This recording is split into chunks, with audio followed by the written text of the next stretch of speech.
A Siculiana Marina parte il progetto Rispetto l'ambiente, un kit per la differenziata spiaggia, raccolta dei rifiuti 2 volte al giorno, isole ecologiche spiaggia e un kit per la raccolta differenziata che sarà consegnato ai bagnanti e ai turisti. Parte così il progetto Rispetto l'ambiente. A Siculiana Marina in campo anche 7 giovani operatori per la sensibilizzazione ambientale. Il kit rientra tra le iniziative che stiamo promuovendo per favorire la rinascita del borgo marinaro di Siculiana Marina, che ha una bellissima storia, e quindi naturalmente rinasce il borgo anche attraverso delle iniziative che tendono a migliorarlo, e una delle cose, le iniziative più importanti sicuramente è quello di consentire la raccolta differenziata.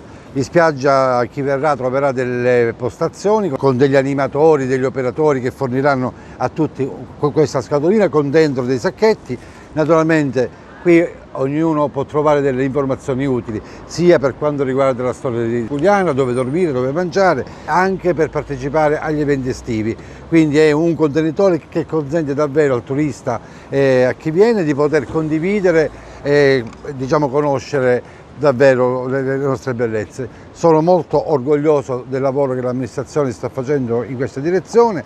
Se li lasci non vale è il nostro motto, perché stiamo facendo una politica non solo a Siculiana Marina ma su tutto il territorio di bonifica, anche attraverso l'ausilio di telecamere, perché non è possibile, non consentiamo più a nessuno di abbandonare i rifiuti. È una vergogna, è una questione di civiltà, e quindi noi su questo stiamo puntando. Abbiamo iniziato secondo me bene, abbiamo già ottenuto degli ottimi risultati già dai primi mesi, e quindi continueremo in questa direzione. Sicuramente è un borgo, è un bellissimo borgo, stiamo facendo degli interventi anche per quanto concerne il decoro urbano, la riqualificazione, una nuova illuminazione pubblica, e quindi nei prossimi anni sicuramente diventerà sempre più protagonista per la zona agrigentina, per la costa agrigentina, per l'ospitalità e la promozione turistica. È stato uno degli obiettivi che si è prefissa l'amministrazione fin dal suo insediamento, attenzionare moltissimo l'ambiente e quindi tutto quello che riguarda appunto la raccolta differenziata.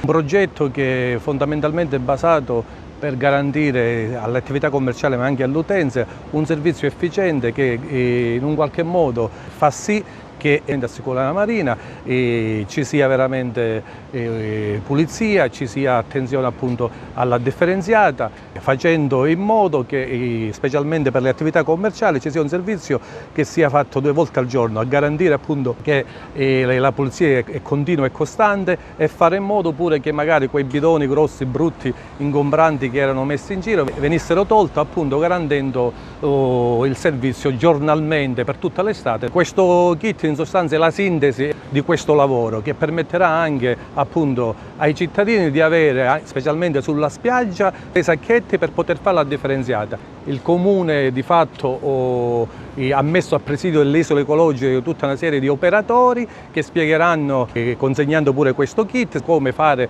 la differenziata in maniera corretta, perché è importantissimo dare una risposta sia per un decoro e un'immagine migliore, ma specialmente per salvaguardare l'ambiente.